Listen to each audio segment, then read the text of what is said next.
Well, okay then.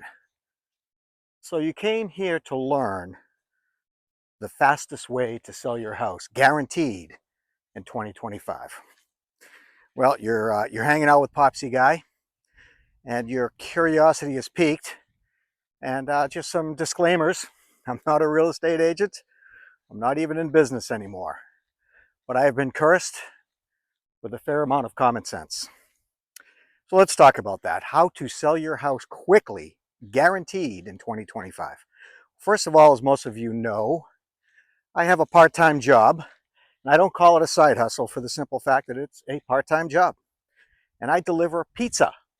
So I'm out in the communities around the area in which I live, and I'm seeing more and more homes for sale.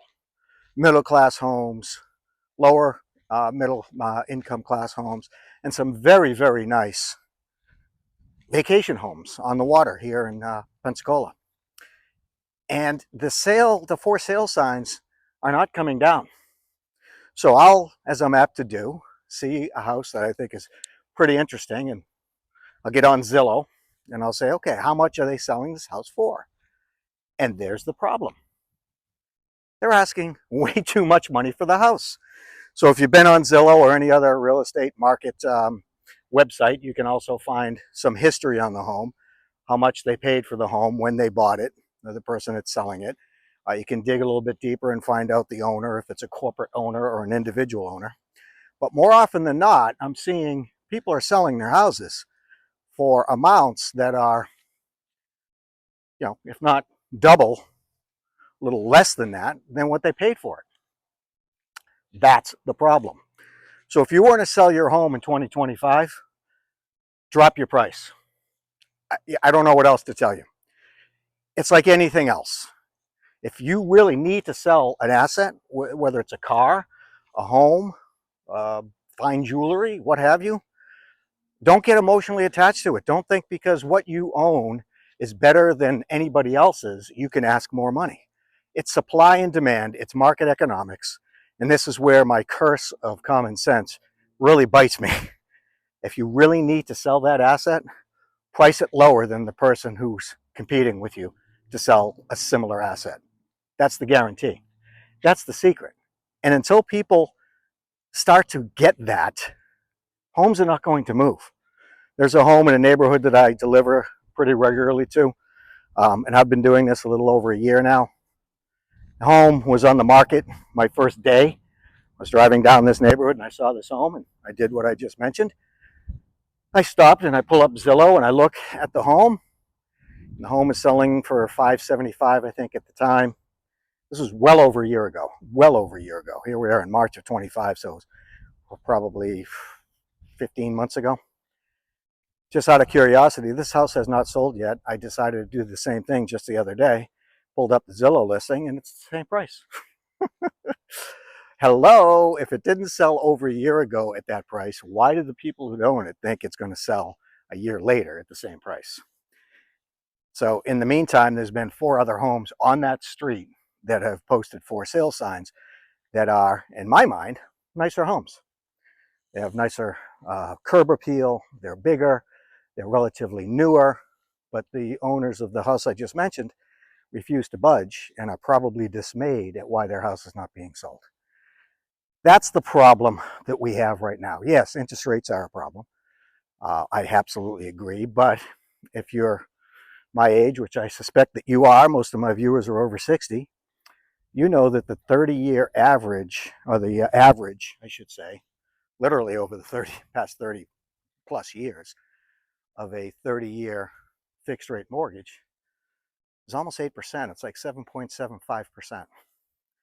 So most of us, when we bought our first homes, we were even higher than that. I bought my first home in the early 80s, mid 80s, 1986. And my mortgage rate at that time was closer to 11.5%.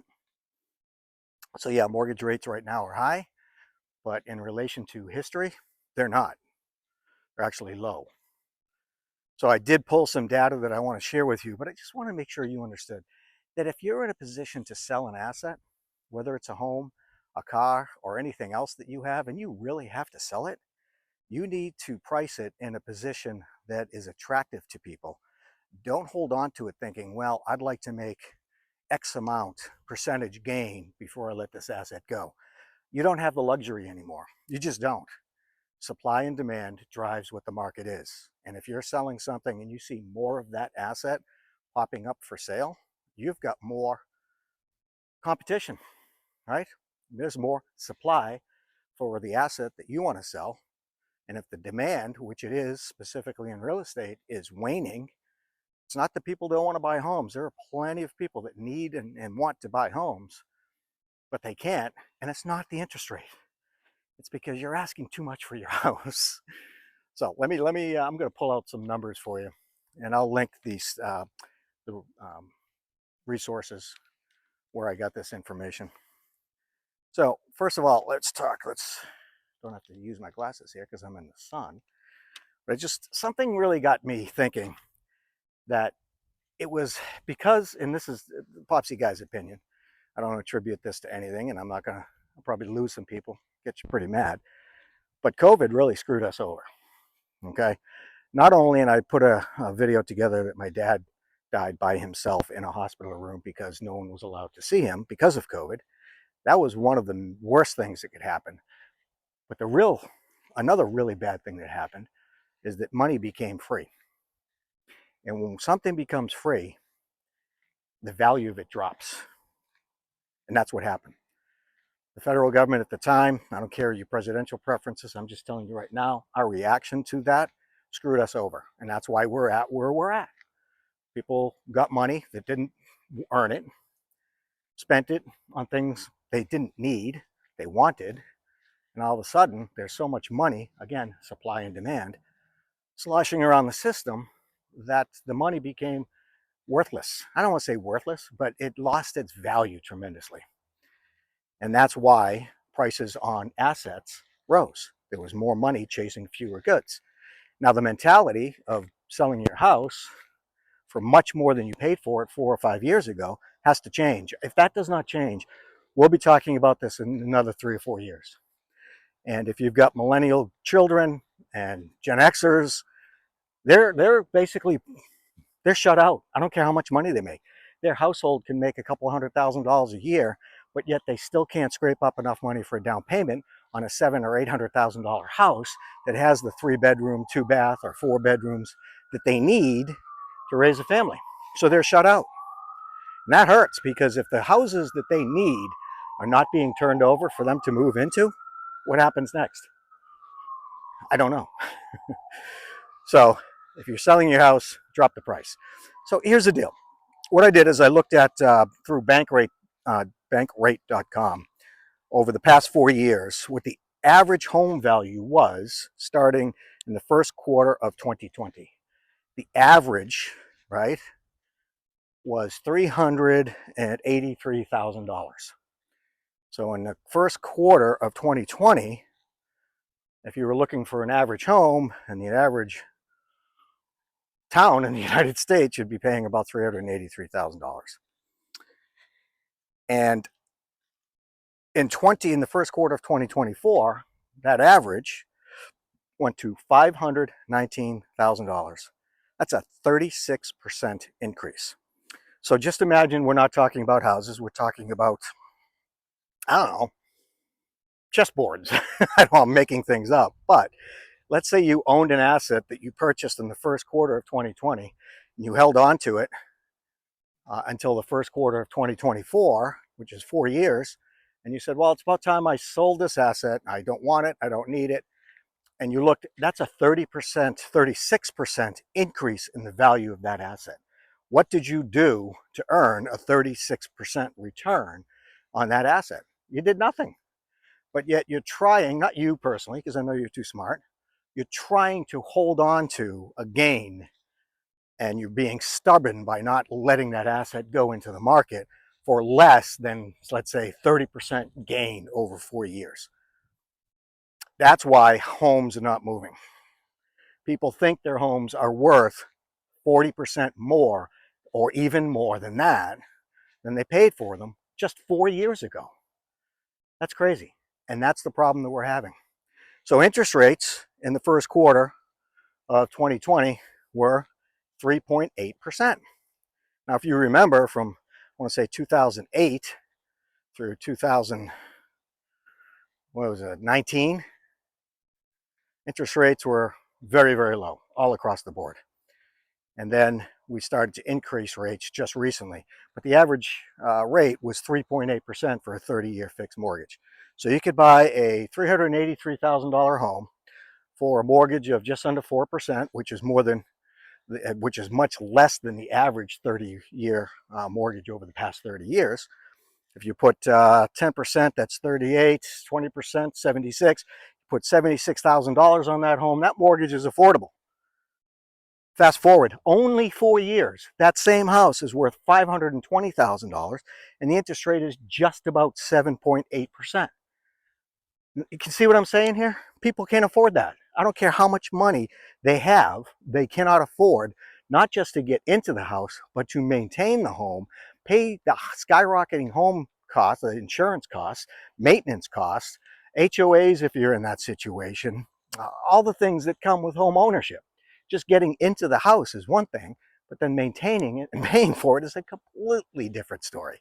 You can tell I'm pretty worked up about this. And there's a time and place for us to just have a bloodletting. I used that term just a couple of weeks ago in a video about Doge, and people reacted, and there's so many reactions. Well, you can see it, what people what they think about Elon Musk. They're burning his dealerships. They can't stand the man who just a few years ago in 2022 was selling Teslas, and people were lining up to buy them. They were buying them before they even came into the lot. They couldn't wait to jump on the Elon train and buy his car for 60 or 70 grand. You know why? Because Elon was going to save the planet. My, how times have changed. Now they're burning down his dealerships.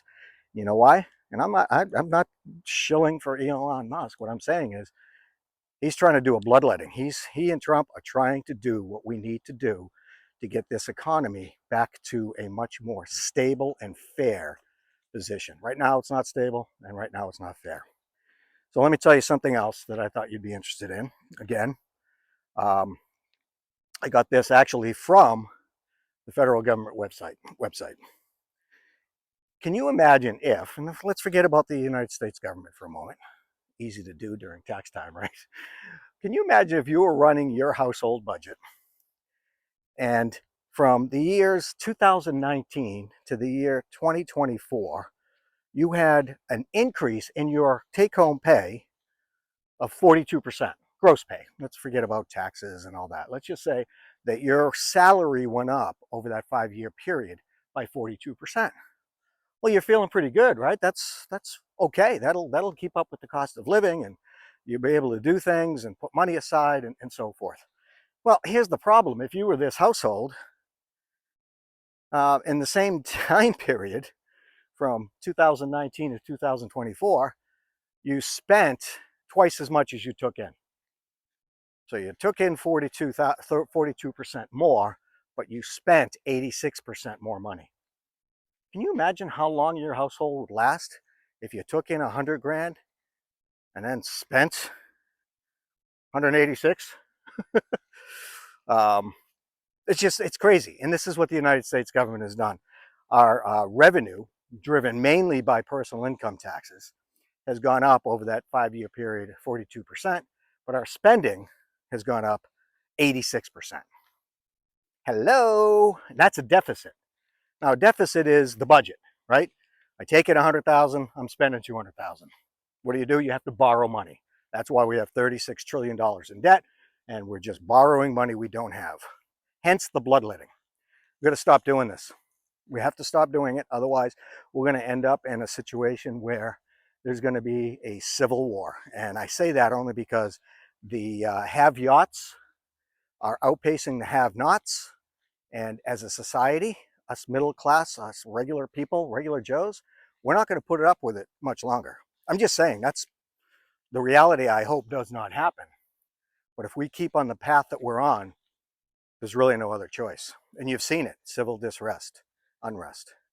So anyway, I wanted to get all that off my chest because I love this country. I think we're the best country in the world. Yeah, I'm a little biased, but I think we need to get our fiscal house in order. I'm not a big, you know what? I tell my wife this all the time. Anytime Trump gets on TV, I change it. I call him President Platitude because it's the biggest and the best and the hugest, and nobody's ever seen anything as big. You know, after a while, I get tired of that, but I like what he's doing. I like what he's trying to do. I'll give you one more thing I like. When he was in his first term, he was mad at the Fed because they wouldn't lower rates because he wanted the stock market to go up. He hasn't said that yet. I don't think he's going to say it. I think he and Elon know what we have to do to get this ship righted, and they're doing it, and people are mad. But look at Argentina and look at Greece. Two economies that were, well, first of all, Greece in 2015 went under, and now they're running a budget surplus. Same thing with Malaysia and Argentina. He came in and he just bloodlet. Yeah, civil unrest, people were mad. It's called austerity. You hate it when it hits you. But we have to stop thinking about our short-term gain and pleasure and start thinking about what we can do to get this country back to the way it was founded, which is personal responsibility, social networks that help those that can't help themselves. I actually, and I'll end with this, went through Doge's list and wanted to see where he was cutting social services. Couldn't find it. You know, as of Friday, he puts out a report every single day how much money the government spends and what programs they're spending it on. And I'm looking at the social service under HHS. I don't see any cuts. You know, if there are cuts, they're not cuts to needed services. They're cuts to bloated services, things that people are not using, money that is not being accounted for. And once it's accounted for and it's being used properly, any program, in my opinion, that is targeted for a cut, once they identify that the money's actually going where it's supposed to be going, it's not going to get cut. That's not what he's trying to do. He's not trying to kill women and children. He's trying to get people like you and I, when we run our household, to say, okay, I made 100 grand. Here's where the 100 grand went. Be responsible with our money. So, once again, I said I was going to end this a little while ago. You probably already left. But do me a favor. Send me a comment. Be mad at me if you want. I love it. It's okay by me. You know, if you've been on my channel any length of time, you know I answer every comment. I will not get into a shouting match with you. Let me know what your thoughts are. If I agree, I'll say cool. If not, I'll say, hey, I hadn't thought of it that way. But that will help me build the channel. It'll help me build help us build the community. One of the things I really love to see right now is the community of folks that are with Popsy Guy, hanging out with Popsy Guy, are talking to each other. And that was the goal from day one, which was just 2 months ago. So I hope you have a wonderful day, and don't forget to subscribe, to share this video if you'd like, to hit the like button and drop me a comment. All those things I'd really appreciate. Until we see each other again, thanks for hanging out with Popsy Guy.